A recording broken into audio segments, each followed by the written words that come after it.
मेरे सिर पर हाथ फेर कर सारी उलझन मेरी मिटाते हैं।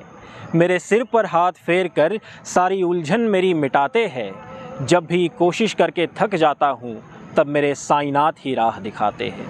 ओम साई राम, नमस्कार, प्रणाम। मैं सचिन माधव सुपेकर आप सभी का साईं के दीवाने चैनल पर एक बार फिर से हार्दिक स्वागत करता हूँ। शिरडी के साईं बाबा की नज़र अपने भक्तों पर सदैव होती है, निरंतर होती है, चाहे वे दुनिया के किसी सुदूर कोने में ही क्यों ना बैठे हो। आज मैं दिल्ली के एक साईं भक्त है, उनका बेहद ही सुंदर अनुभव आपसे साझा करने वाला हूँ कि कैसे उन्हें अपने देश से हज़ारों मील दूर दूसरे महाद्वीप में साईं की अगाध लीला का अनुभव आया। तो आइए आपको मंदिर परिसर के दर्शन कराते हुए ये अद्भुत अनुभव सुनाता हूँ। ये अनुभव दिल्ली में रहने वाले श्री चंद्रमोहन शर्मा जी ने बताया है। वे डिफेंस में सिविलियन ऑफिसर थे और बाबा के बारे में कुछ नहीं जानते थे। एक बार उन्होंने अचानक बाबा की फ़ोटो देखी। उस प्रतिमा में बाबा के चेहरे पर जो गज़ब कशिश थी, उसे देखकर वे बड़े प्रभावित हुए। उन्होंने अपने दोस्त से पूछा कि ये किसकी फ़ोटो है, तो उसने बताया कि ये शिरडी के साईं बाबा है। तब उनके मन में इच्छा हुई कि उन्हें शिरडी जाना चाहिए। इसी बीच साल 1985 में उनकी पत्नी का देहांत हो गया। उस समय उनका बेटा और बेटी स्कूल में पढ़ रहे थे। चंद्रमोहन जी अपनी जिम्मेदारियों में उलझे रहे, पर मन में यही चलता रहा कि शिरडी जाना है। कुछ साल बाद उनका तबादला पुणे में हो गया।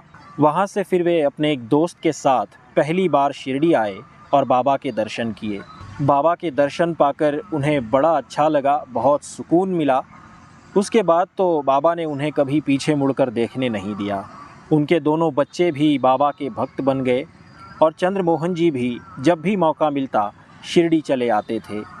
ये सिलसिला इतना बढ़ा कि उनके दोस्त भी कहने लगे कि ये तुम्हें क्या हो गया है जो हर वक्त कहते रहते हो कि शिरडी जाना है। पर वे बाबा के बड़े करीब महसूस करने लगे थे। उनका एक क्रम था कि वे हर गुरु पूर्णिमा के मौके पर बाबा के मंदिर ज़रूर जाते थे। साल 2007 में वे पहली बार अमेरिका गए। वहाँ से उन्हें कनाडा भी जाना था। वे अपने बिज़नेस में बहुत व्यस्त थे। उन्होंने अपने ट्रैवल एजेंट से कहा कि मेरी 27 जुलाई की न्यूयॉर्क से मॉन्ट्रियल की टिकट करा देना, लेकिन उसने उनकी टिकट मॉन्ट्रियल की बजाय टोरंटो की करवा दी। चंद्रमोहन जी बड़े नाराज़ हुए और उन्होंने उस एजेंट से कहा कि टिकट चेंज करा दो, लेकिन उसने बताया कि अब ये टिकट चेंज नहीं हो पाएगी। उसी शाम उन्हें उनके मित्र श्री शंकरिया जी का फ़ोन आया और उन्होंने उनके प्रोग्राम और टिकट के बारे में पूछा। तो चंद्रमोहन जी ने बताया कि एजेंट ने गलती से टोरंटो की टिकट बुक करवा दी है। तो शंकरिया जी कहने लगे कि तुम शायद भूल गए, लेकिन बाबा नहीं भूले कि तुम हर साल गुरु पूर्णिमा पर शिरडी या किसी साई मंदिर में ज़रूर जाते हो। उन्होंने बताया कि टोरंटो में 29 जुलाई को गुरु पूर्णिमा उत्सव सुबह से शाम तक मनाया जाएगा। बाबा की ये लीला देखकर वे हैरान रह गए कि कैसे इस दूसरे मुल्क में भी बाबा ने मुझे गुरु पूर्णिमा पर अपने मंदिर बुलाया। जब वे टोरंटो पहुँचे तो वहाँ उन्हें शम्मी चोपड़ा और रवि चोपड़ा का फ़ोन आया, जो वहाँ साईं मंदिर के संचालक थे, और उन्होंने फ़ोन पर चंद्रमोहन जी को गुरु पूर्णिमा पर आने का निमंत्रण भी दिया। चंद्रमोहन जी अक्सर एक बैग में भरकर बाबा की किताबें, सीडीज़ जैसा साहित्य ले जाते थे और साईं भक्तों में बांटते रहते थे। उस दिन उन्होंने शम्मी चोपड़ा जी को संपूर्ण शिरडी दर्शन की वीसीडी दी। शम्मी जी वो वीसीडी देखकर बड़ी हैरान हुई और उन्होंने बताया कि पिछले 3 दिन से वे इसी वीसीडी को ढूंढ रही थी, जो उन्हें मिल नहीं रही थी। उन्हें इस वीसीडी की बड़ी ज़रूरत थी, क्योंकि वे टोरंटो के भक्तों को संपूर्ण शिरडी के दर्शन इसी वीसीडी के माध्यम से कराना चाहती थी। बाबा ने कैसे ये वीसीडी उनके पास भेजी, यह देखकर उन्हें बड़ी खुशी हुई। और तब चंद्रमोहन जी को याद आया कि जब वे दिल्ली से अमेरिका के लिए रवाना हुए, तब उनके बेटे ने आग्रह करके ये संपूर्ण शिरडी दर्शन की वीसीडी उनके बैग में रखवाई थी।